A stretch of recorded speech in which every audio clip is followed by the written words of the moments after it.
As I said in the last video, Hair just isn't any sort of musical.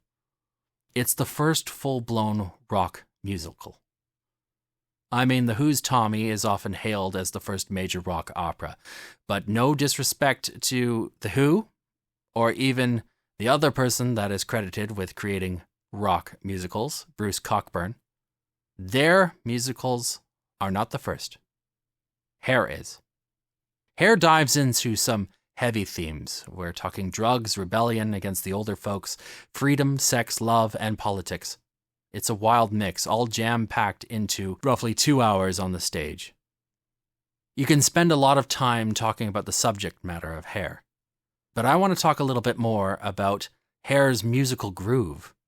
One of the neat things about Hair is that Hair is one of the first musicals to really use a large rock ensemble. So that includes a full drum set, a rhythm guitar, a lead guitar, a bass, and occasionally, when they were available, they would sometimes sub in somebody on an organ, meaning something like a Hammond organ. But on top of that, Galt McDermott, added in Indian instruments, which added flavor, and he even composed a raga to happen in the middle of the musical. Of course, you know it as Hare Krishna. McDermott was something of a musical genius. What he was doing had never been done before. And this is because McDermott was obsessed with Bantu music, which he had encountered during his time at Cape Town University. And much like somebody else he worked with later, Paul Simon, he brought African rhythms to the United States and added it into pop music. He was inspired by what the Bantu people called kwelas, a beat that's like rock, but way deeper. And you can feel this African vibe in songs like What a Piece of Work Is Man and Ain't Got No Grass. McDermott actually said, I wanted a total funk show. They wanted rock and roll, and he means Ragney and Rado. But to me, that meant funk. And that funk is everywhere in the score, especially in tracks like Colored Spade and Walking in Space. Now, McDermott wanted even more variety in the music, and he certainly delivered on this. When he added in rockabilly feels of Don't Put It Down, to folk rock vibes in Frank Mills, or What a Piece of Work Is Man, and Easy to Be Hard, which is actually one of my favorites, brings in pure rhythm and blues. And on top of that, there's no shortage of protest rock anthems like Ain't Got No and The Flesh Failures. You've got a little bit of acid rock in there from Walking in Space and Aquarius, and then there's some balance from one of the most popular songs from Hair, Good Morning Starshine. When people went to go see this musical, even though there have been many, many covers of the music since, there were a lot of detractors, too, about Hair. Leonard Bernstein called the songs laundry lists. Richard Rodgers heard just the beat in Hair, and he couldn't remember any of the melodies. And John Fogerty straight up said Hair was a watered-down version of what's really going on out there. Even John Lennon of the Beatles found it dull. But despite the critics, Hair shook up the musical scene. Some would say even reviving it so that it survived the 70s. And it brought in an authentic voice that we can still feel today on Broadway.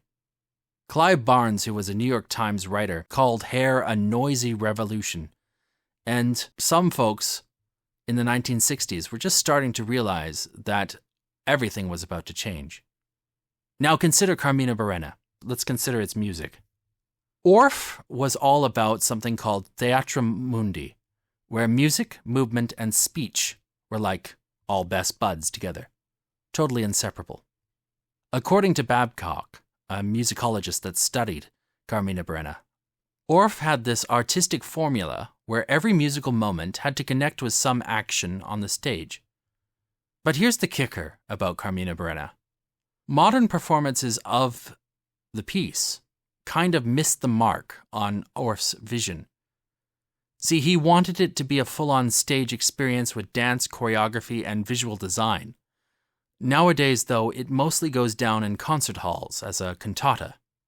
Orff's style is all about keeping it real and straightforward and blunt.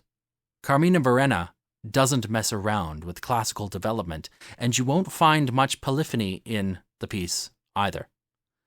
The music skips the complex harmonic stuff, which critics like Ann Powers from the New York Times have pointed out in later productions. Now, when it comes to melodies, Orff took a page from the late Renaissance and early Baroque playbook, channeling vibes from William Byrd and Claudio Monteverdi. Orff's orchestration game is one of the best of the 20th century. It owes a lot to the work of Stravinsky, especially Stravinsky's earlier work, Las Noches, or The Wedding. The most important part that I take away from any production or any concert of Carmina Burana is the rhythm of Carmina Burana. It reads like early Stravinsky, like the Rite of Spring, and Carmina Burana has a wild ride of meter changers and sudden influxes of polyrhythms. One moment you're in 5, then you're in 7, and maybe you'll have a smooth transition to 4. It's a real rhythmic roller coaster. And you should really examine the singers who do the solo arias. The tenor aria, Olim Lacus Colliarum, goes all in with the falsetto, giving you the feels of a roasting swan. Baritone arias throw in some high notes you don't usually hear from baritones, and the baritone aria, Dies Nox et Omnia, might even dip into falsetto, just like the tenor. And that's very rare for baritones. And, of course, let's not forget the soprano aria, Dolcissime, demanding crazy, crazy high notes. Orff had a plan for this one, and he wanted a lyric soprano originally, not a coloratura to amp up those musical tensions. Now, how about Carmina Burana's reception from his original debut? So it first hit the stage on June 8th, 1937, thanks to the Oper Frankfurt. The conductor was Bertel Wetzelberger, who was conducting a massive orchestra.